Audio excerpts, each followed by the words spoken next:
예수님이 함께 하시는 공동체에도 의견 충돌이 있습니다. 갈등이 있습니다.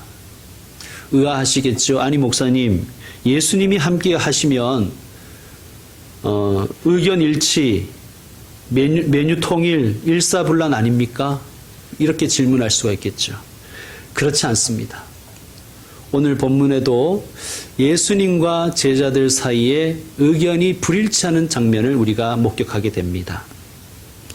45절을 보시면 예수께서 즉시 제자들을 재촉하사, 자, 즉시라는 분위기는 예수님이 서두르신다는 거예요, 지금. 그리고 재촉하사에 해당하는 헬라어는 이런 의미입니다. 뭐뭐 하도록 강요하다, 억지로 시키다라는 의미입니다. 그러니까 예수님은 지금 제자들을 억지로 건너편으로 배태워 보내려고 하고 계시고, 제자들은 가지 않으려고 했다는 것을 우리는 알 수가 있습니다. 아마 제자들이 이런 핑계도 됐을 것입니다. 예수님, 여기 모인 이 무리들 다 해산시키고 갈게요. 예수님은 그것도 허용하지 않으십니다. 자, 말씀을 45절 후반부를 보시면 자기가 무리를 보내는 동안에 배 타고 앞서 건너편 벳세다로 가게 하시고, 이 사람들은 내가 보낼 테니 너희는 즉시 배 타고 건너편 벳세다로 가거라. 자, 이 일은 오병이어로 5,000명 이상을 먹이신 기적사건 이후입니다. 그날 있었던 일이에요. 그런데 자, 그 기적사건 이후에 예수님과 제자들 사이에 의견 충돌이 발생했다는 거예요. 그 원인이 뭘까요?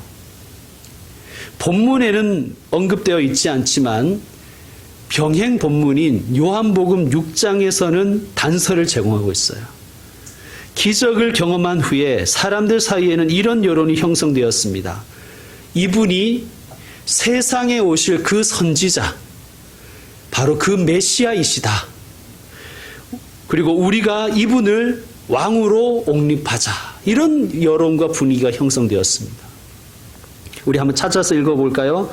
오늘 마가복음은 손으로 이렇게 잡으시고 요한복음 6장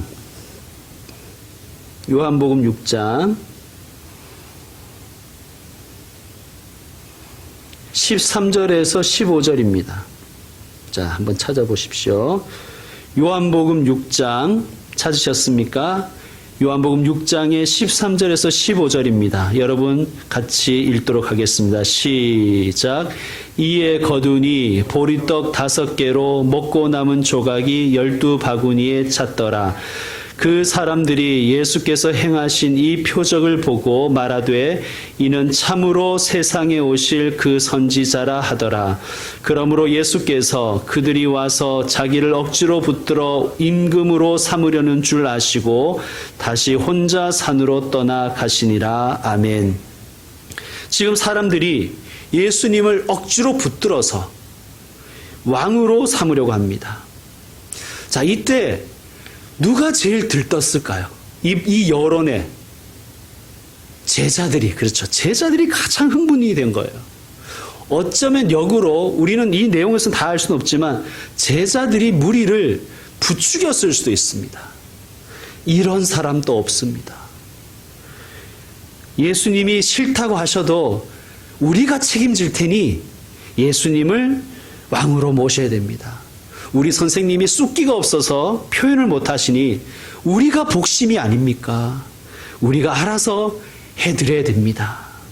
그리고 예수님께도 이렇게 강요했을 수도 있어요. 예수님, 우리가 다 길은 닦아 놓을 테니 예수님은 꽃길을 걸어서 모르는 척 왕위에 앉으십시오.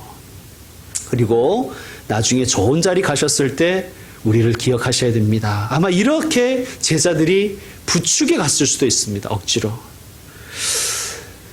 성도 여러분, 우리는 날마다 넘어집니다. 세상적인 욕심 때문에 죄를 지어서 넘어질 수도 있고요. 또 실수해서 넘어질 수도 있습니다. 또 때로는 잘해보려는 의욕이 너무 앞서서 넘어지기도 해요. 때론 우리의 말과 행동 때문에 누군가가 넘어지기도 합니다. 그것이 의도했건 의도하지 않았건. 또 때로는 나 딴에는 교회를 위해서, 주님을 위해서 한 일이라고 생각하고 열심히 하다가 넘어질 때도 있어요. 여러분, 지금 제자들이 넘어졌습니다. 지금 제자들은 무리의 여론에 동요하고 있어요. 혹은 여론을 조장하고 있을 수도 있습니다. 그런데 이 모든 일이 예수님을 위한 일이라고 생각한 거예요. 그렇게 생각했을 수도 있어요. 예수님 대신해서 우리가 예수님을 높여드리자. 선한 의도와 긍정적인 의욕을 가지고 일을 추진했을 수도 있습니다. 그래도 넘어질 수 있다는 거예요. 여러분, 다시 마가복음 본문으로 돌아와서요. 45절에 보면 보내는 이라는 단어가 있어요. 자기가 무리를 보내는 동안에. 보내는 이라는 단어는 예수님이 제자들과 무리를 이렇게 갈라놓으시려고 했다는 거예요. 왜 그랬을까요? 무리들이 예수님을 옹위하려는 그 여론에 제자들이 휩쓸려 넘어지지 않게 하기 위한 것입니다. 자, 예수님의 재촉에 아마 제자들은 투덜대며 배에 올랐을 것입니다. 자, 제자들을 배 태워 보내고 나서 예수님은 어디로 가셨습니까? 46절을 보니 산으로 가셨어요. 왜 산으로 가셨을까요? 기도하시기 위해서. 저는 이 부분에서 사실 맥락 없이, 뜬금없이 이런 생각이 들었습니다. 기도하시기 위해서 이렇게 서두르셨구나. 이런 생각이 들더라고요. 이건 맥락이 맞진 않는데 기도하시기 위해서 이렇게 서두르신 것이 아닐까. 그런 생각이 들었습니다. 성도 여러분, 지금 여러분의 마음은 무엇에 서두르고 있습니까? 무엇에 그리 급하십니까? 아이고, 오늘까지야. 오늘까지 세일한데 매진 임박이란다. 얘 서둘러야 된다. 급한 마음. 얼른 일어나, 얼른 일어나. 학교 가야지. 서둘러. 입시 설명회 늦잖아. 서둘러. 성도 여러분, 혹시 기도 시간에 서둘러 보신 적 있으십니까? 예배 시간에 늦지 않으려고 서두르신 적 있으십니까? 그러셔야 됩니다. 예수님은 기도하시기 위해서 제자들을 서둘러 재촉하셨습니다. 왜요? 왜 그러셨을까요? 아마 제자들을 바른 길로 인도하시기 위해서는 예수님조차도 기도밖에 없다고 생각하셨기 때문일 것입니다. 예수님도 내가 지금 해야 할 가장 중요한 일은, 가장 급한 일은 기도하는 것이다. 그렇게 예수님도 생각하셨는지 모르겠습니다. 아마 그렇게 생각하셨기 때문에 제자들을 보내고 즉시 기도하러 가셨을 것입니다. 사랑하는 성도 여러분, 여러분이 자녀들과 가족들을 위해서 혹은 자기 자신을 위해서 생업전선에서 얼마나 고군분투하고 있는지, 얼마나 최선을 다하고 있는지 잘 알고 있습니다. 가족들이 혹시 좋은 것을 놓칠까? 가족들이 혹시 기회를 놓칠까? 정전긍긍하며 급히 서두르고 바쁜 마음 알고 있습니다.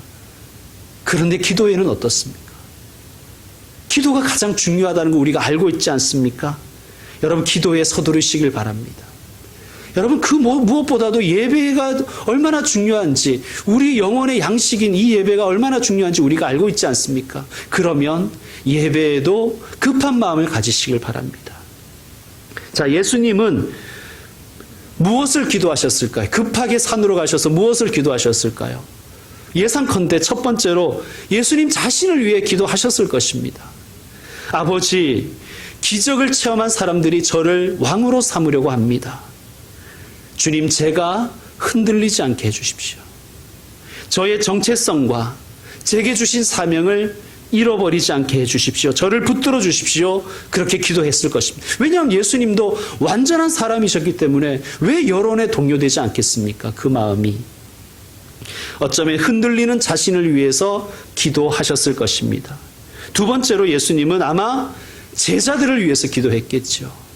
주님, 지금 제자들의 마음이 요동치고 있습니다. 하나님 나라를 위해서, 복음을 위해서 마음이 뜨거워지는 게 아니라 자신들의 나라를 세우려는 그 꿈에 지금 들떠 있고 요동치고 있습니다. 저들은 우리가 예수님을 왕으로 모시자라고 지금 주장하고 있습니다. 주님, 제자들의 마음을 붙들어 주십시오. 아마 그렇게 기도하셨을 것입니다.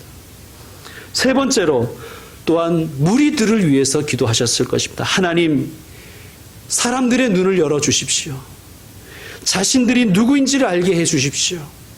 자신들은 죄인인 것을 알게 해 주시고, 지금 자신들에게 필요한 것은 필요를 채워줄 그러한 왕이 아니라 죄에서 구원할 메시아가 그들에게 필요하다는 것을 그들이 깨닫게 하여 주십시오. 저들의 영안을 열어 주십시오. 아마 그렇게 기도했을 것입니다.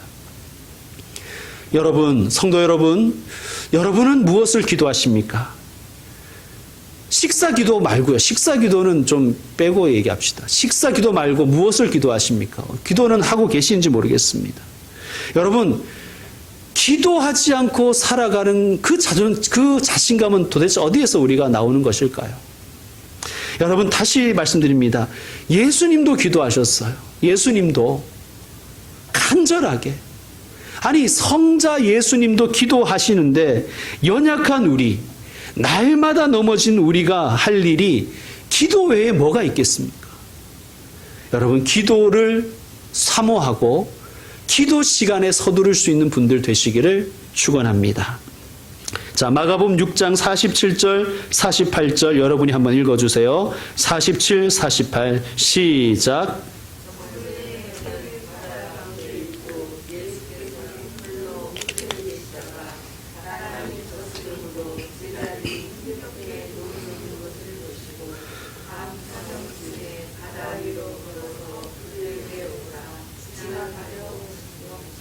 아멘. 자, 예수님이 기도하는 동안에 제자들은 거센 역풍을 만나서 고생하고 있습니다. 그런데 예수님은 밤 사경쯤이 되어서야 제자들에게 가셨다고 말씀하고 있어요. 48절에 보면 심지어 제자들이 힘겹게 노젓는 것을 몰랐던 게 아니라 보고 계셨던 걸 알 수 있어요. 자, 유대인들은 밤을 4구간으로 나눕니다. 오후 6시부터 아침 6시까지 12시간을 3시간씩 4구간으로 나눠요. 그러면 밤 사경은 어떻게 되냐면 새벽 3시부터 6시입니다. 아마 오병이어 만찬 후에 한 9시쯤 제자들이 배 타고 출발했을 것 같아요. 그러면 최소 6시간에서 최대 9시간까지 지금 제자들은 역풍과 싸우고 있는 거예요. 죽도록 고생하고 있습니다. 정말 이런 표현이 이상하지만 사경을 헤매고 있는 거예요. 사경까지. 근데 예수님이 그냥 보고 계셨다는 거예요. 아니, 우리 생각에는 이때 서두르셔야 되는데 이때는 안 서두르시고 지금 기도할 때냐 이거죠. 자, 예수님이 풍랑을 예상하지 못하고 제자들을 배 태워 보내셨을까요? 아마 아셨겠죠. 그렇다면 제자들이 풍랑 때문에 고생하는 것을 왜 그냥 보고만 계셨을까요? 혼내시려고. 니들 한번 죽어봐라. 이런 마음일까요, 예수님이? 그렇지 않을 것입니다. 여러분, 예수님이 우리를 환난 가운데 그냥 두실 때가 있어요. 우리 생각에는 내가 지금 환난 당하고 있는데도 하나님이 개입하지 않으시고 모르는 척 외면하고 계신다고 느껴질 때가 있습니다. 여러분, 왜 하나님은 우리에게 환난을 허용하시고 때로는 환난 가운데 그냥 두실까요? 로마서 5장에 이런 말씀이 있습니다. 우리가 환난 중에도 즐거워하나니 이는 환난은 인내를, 인내는 연단은 소망을 이루는 줄 알미로다. 아멘. 이 말씀 무엇입니까? 환난을 통해서 우리가 무엇을 배운다고요? 인내를 배운다는 거예요. 인내. 그런데 왜 환난을 통해서 인내를 배우게 하시냐면 인내는 연단을 이루기 위한다는 거예요. 연단. 연단이 무슨 뜻일까요, 여러분? 연단. 연단을 영어 성경은 캐릭터라고 번역했어요. 캐릭터. 여러분 캐릭터 많이 들어보셨죠? 캐릭터가 무슨 뜻이에요? 드라마나 영화 같은데 등장인물을 캐릭터라고 합니다. 그래서 이 캐릭터는 성격이란 뜻을 가지고 있어요. 성품, 자질, 인격. 여러분 드라마나 영화의 이 캐릭터는 선천적인 게 아니잖아요. 배우가 무슨 선천적으로 그 배역을 이 아니라 배우는 그 성격대로 대본대로 연극을 하는 것 아닙니까? 연기를. 그러니까 성품과 자질과 인격은 후천적인 거란 얘기예요. 캐릭터는 길러지는 거예요.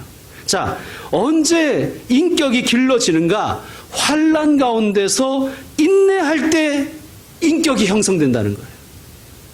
그리스도 제자의 자질과 성품이 개발된다는 것입니다. 즉, 왜 하나님이 우리를 환난 가운데 있게 허용하시는가? 환난을 허용하시고 때로는 환난 가운데 인내하게 하시는가? 우리에게 연단을 이루기 위한 것인데, 연단이란 하나님의 자녀다운 성품과 인격입니다. 자, 그 캐릭터가 있어야 소망을 이룬다는 거예요. 참된 것을 소망하게 된다는 거예요. 하나님의 나라, 믿음, 소망, 사랑의 나라를 사모하게 된다는 것입니다. 그러므로 오늘 예수님은 제자들을 훈련의 자리로 인도하신 것입니다. 왜요? 골탕 먹이려는 게 아니라 훈련된 사람으로 키우시기 위한 것입니다. 그리고 제자들을 위해 기도하신 것입니다. 자, 48절 뒤쪽에 보면 밤 사경쯤에 바다 위로 걸어서 그들에게 오사 지나가려고 하시매. 왜 기껏 오셔서는 지나가려고 했을까요? 왜 기껏 오고 나서 지나가려고 했을까요? 그것도 바다 위로 걸어가지고 와서. 여러분, 이런 말씀은요, 우리로서는 이게 딱 와닿지 않지만 유대인들은 이 말씀을 들으면 번딱 탁 떠오르는 그 말씀의 장면이 있어요. 출애굽기에 보면 하나님께서 모세에게 현현하셨는데 모세가 자신을 직접 보면 죽기 때문에 모세를 옆에 두고 지나가셨어요. 그리고 하나님은 모세에게 등만 보여주셨어요. 그 장면이 출애굽기에 나옵니다. 지금 이 장면은 예수님이 자신이 누구인지를 제자들에게 확실하게 보여주시는 거예요.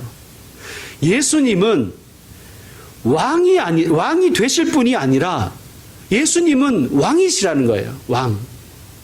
예수님은 하나님이 되실 분이 아니라 예수님 그분이 하나님이시라는 것을 제자들에게 지금 보여주시는 것입니다.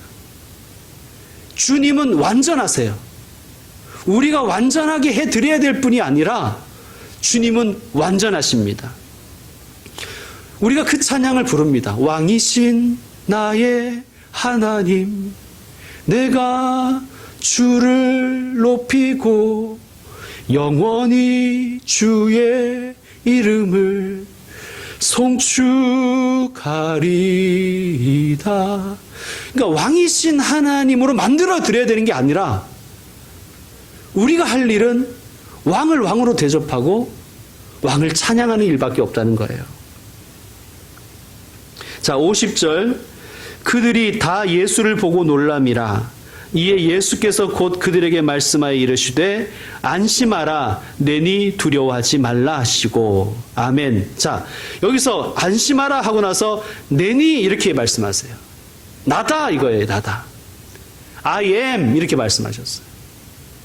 여러분, 다시 말씀드리겠습니다. 이런 말씀들이 우리는 이게 성경의 젖은 문화가 아니기 때문에 잘 와닿지 않지만 유대인들, 성경의 그 모든 성경의 그 문화에 젖은 사람들에게는 이 말씀의 의미가 명확합니다. 여러분, 여호와의 뜻이 무엇인지 혹시 아세요? 여호와. 출애굽기 13장 이하를 보시면 모세가 하나님의 이름을 여쭙니다. 하나님의 이름이 무엇이냐고 제가 사람들에게 얘기할까요? 그러자 하나님이 이렇게 말씀하셨어요. 나는 스스로 있는 자다. 그 말씀 기억하시죠? 이걸 히브리어로 이렇게 되어 있어요. 에흐예 아쉐르 에흐예. 에흐예가 뭐냐 하면 I am이라는 뜻이에요. I am. 아쉐르는 관사예요. 관계사. 그리고 영어로 하면 who입니다. 그러니까 에흐예 아쉐르 에흐예는 I am who I am 이런 거예요. 그것을 두 가지로 번역할 수 있어요. 나는 존재하는 자로서 존재한다는 의미로 번역할 수가 있고요. 또 하나는 나는 나인 나다 이렇게 해석할 수 있어요. 저는 후자를 지지합니다. 나는 나다 하는 거예요. 나는 나이다. 그것을 신약 성경은 헬라어로 되어 있죠. 이것을 에고에이미로 번역했습니다. 에고에이미. 그러니까 예수님이 에고에이미 하실 때 제자들 알아들은 거예요. 알아들어야 되는 거예요. 알아들으라고 하신 말씀입니다. 하나님이 자신의 이름을 여호와라고 모세에게 알려주셨듯이 지금 예수님은 제자들에게 자신을 I am이라고 가르쳐 주시는 거예요. 나는 나인 나다. 그리고 두려워하지 말라라는 이 말씀도 구약 성경에서 하나님께서 하나님의 사람들에게 엄청나게 자주 하신 말씀이에요. 두려워하지 말아라. 담대하라. 내가 너와 함께 있다. 다시 말씀드립니다. 예수님은 하나님이 되어 가시는 분이 아니라 하나님 그분 그 자체입니다. 예수님은 왕이 되어 가시는 분이 아니라 이미 왕이십니다. 예수님은 2% 부족한 하나님이 아니라 완전하신 하나님이신 것을 제자들에게 가르쳐 주시는 거예요. 또한 우리에게도 가르쳐 주시는 것입니다. 여러분 오늘 말씀과 또 병행인 말씀이 있어요. 요한복음 6장도 병행이지만 마태복음 14장도 병행 말씀입니다. 우리 한번 찾아보겠습니다. 마태복음 14장. 마가복음 앞에가 마태복음이죠. 마태복음 14장 28절에서 33절입니다. 마태복음 14장 찾으셨습니까? 마태복음 14장의 28절에서 33절 교독으로 읽겠습니다. 제가 마태복음 14장 28절 먼저 읽겠습니다. 베드로가 대답하여 이르되 주여 만일 주님이시거든 나를 명하사 물 위로 오라 하소서 하니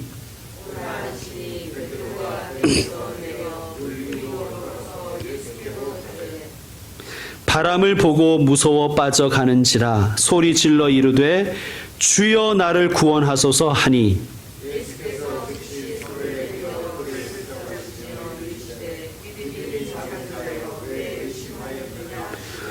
배에 함께 오름에 바람이 그치는지라 배에 있는 사람들이 예수께 절하며 이르되 진실로 하나님의 아들이로소이다 하더라. 아멘. 자, 32절을 보면 예수님이 배에 오르시자 바람이 그쳤어요. 그러니까 베드로가 예수님을 향하여 물 위로 걸어갈 때도 바람이 거셌고요. 예수님과 함께 다시 물 위를 걸어서 배로 돌아올 때까지도 바람이 거셌습니다. 조건과 상황과 환경이 동일했단 말씀이에요. 여러분 저를 한번 보세요. 자, 다시 말씀드릴게요. 배에서 여기 배입니다. 지금 예수님 여기 계신 거예요. 물 위에. 베드로가 예수님께 가는 이때에도 바람이 불고 있었고요. 예수님을 만나서 다시 돌아오는 예수님과 함께 돌아오는 이때까지 다 바람이 불고 있었다는 거예요. 그런데 왜 예수님께 갈 때는 물에 빠졌고 왜 예수님과 함께 돌아올 때는 물에 빠지지 않았을까요? 왜 그랬을까요? 왜 예수님께로 향하여 갈 때는 물에 빠졌는데 배로 돌아올 때는 빠지지 않았습니까? 바람도 동일했고 예수님도 동일하시고 아마 바람을 보고 무서워하는 마음도 동일했을 것입니다. 여러분 물에 한번 빠진 분들 빠져본 기억 저도 어릴 때 동네 냇가에서 수영하고 놀다가 물에 빠진 적이 있는데 그 트라우마가 아직도 있어요. 그 트라우마가. 여러분 차이는 30절에 있습니다. 주여 나를 구원하소서. 따라합시다. 주여 나를 구원하소서. 여러분 우리는 날마다 넘어져요. 날마다 넘어집니다. 세상을 이길 힘이 우리에게 없어요. 우리는 마치 내가 예수님을 막 이렇게 높여드려야 될 것 같고 예수님의 부족한 면을 내가 채워드려야 될 것 같고, 이런 어떻게 보면 신앙적인 열정이라고 표현할 수 있는데 어떻게 보면 교만한 마음이 우리에게 있어요. 여러분, 그런데요, 우리가 할 일은 주여 나를 구원하소서 이거밖에 없어요. 주여 나를 구하소서. 여러분, 이 기도밖에 없는 거예요. 다시 마가복음으로 돌아가서 6장 52절을 보면 이렇게 되어 있습니다. 이는 그들이 그 떡 떼시던 일을 깨닫지 못하고 도리어 그 마음이 둔하여졌음이러라. 아멘. 오병이어 기적 사건은 단순하게 예수님이 사람들의 끼니를 해결해 주신 사건이 아니에요. 광야에서 이스라엘을 40년 동안 만나로 먹이신 그 하나님, 예수님은 지금 자신의 하나님 되심을 이야기하시는 거예요. 그걸 제자들이 못 깨달았던 겁니다. 왜? 마음이 둔하여졌기 때문입니다. 영적인 예민함, 영적인 민감함을 상실했기 때문입니다. 예수님은 제자들과 무리들이 왕으로 세워드려야 되는 분이 아니라 예수님은 우리의 왕이시며 우리의 하나님이십니다. 여러분과 제가 그것을 깨닫는 영적 예민함이 있어야 될 줄 믿습니다. 이제 말씀 마무리하겠습니다. 주여 우린 넘어집니다. 우리가 이것이 이제 이 찬양을 설교 후에 결단의 찬양으로 부를 텐데요. 정말 이 가사처럼 우리는 날마다 넘어집니다. 욕심 때문에 넘어지고, 실수해서 넘어지고, 의욕이 너무 넘쳐서 넘어지고, 나를 몰라주는 그 사람들 때문에 넘어지기도 하고요. 때로는 나 때문에 다른 일을 넘어뜨릴 수도 있습니다. 심지어는 잘해보려고 했다가 넘어질 때도 있어요. 잘 해주려고 했는데 그 사람을 넘어뜨릴 수가 있다는 말입니다. 여러분, 그러므로 우리는 기도할 수밖에 없는 거예요. 뭘 기도해야 되겠습니까? 주여 나를 구원하소서.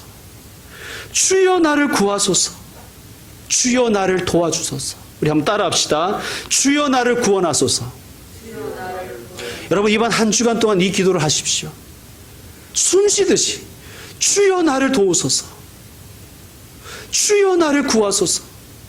여기서 구원은 우리가 예수 믿고 구원받는 그 구원이 아니라 우리가 실수하고 넘어질 수 있는 모든 상황에서 나를 구해달라는 그 기도입니다. 나를 구하소서. 예수님이 이렇게 말씀하셨어요. 아무든지 나를 따라오려거든 자기를 부인하고 날마다 자기 십자가를 지고 나를 따를 것이다. 날마다 우리는 주님 앞에 고백해야 되는 거예요. 주여 나를 구원하소서. 주여 나를 구하소서. 주여 나를 도와주십시오. 사도 바울도 고백했잖아요. 나는 날마다 죽노라. 날마다 죽노라. 다시 한 번만 더 따라합시다. 주여 나를 구원하소서. 주여 나를 구하소서. 주여 나를 도와주소서. 주여 나를 불쌍히 여기소서. 여러분, 우리 평생 그렇게 살아야 되지만 이번 한 주간만이라도 이 기도를 주님께 드리십시다. 주여 나를 불쌍히 여겨주십시오. 주님, 내 아들 불쌍히 여겨주십시오. 주님, 내 딸 불쌍히 여겨주십시오. 주님, 우리 가정을 도와주십시오. 주님, 우리를 불쌍히 여겨주십시오. 여러분, 그 기도가 우리 입술에 늘 있는 이번 한 주간, 아니 우리 평생이 되기를 주의 이름으로 축원드립니다. 기도하겠습니다.